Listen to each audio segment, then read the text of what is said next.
送了遮光罩，但是我自己买了一个。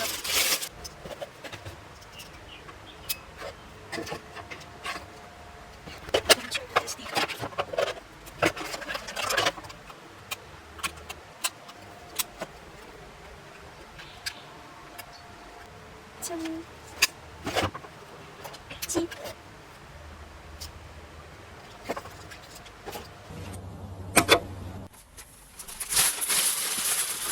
今天是我在学校的倒数第2个晚上，后天我就要放暑假回家了，所以我点了韩式炸鸡庆祝一下。虽然说没什么好庆祝的，哇哦，只是给自己的吃找个借口而已。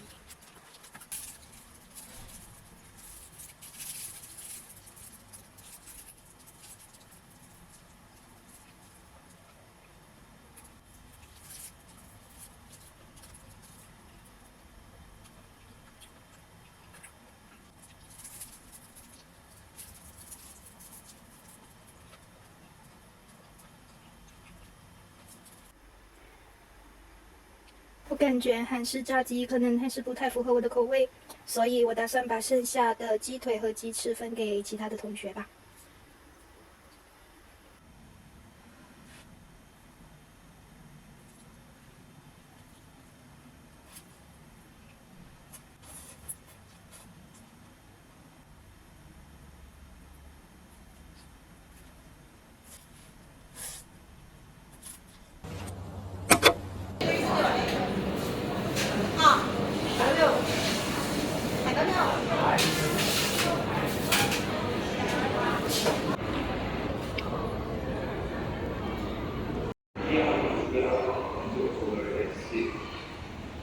拿了什么主板大肠呀，反正哪儿。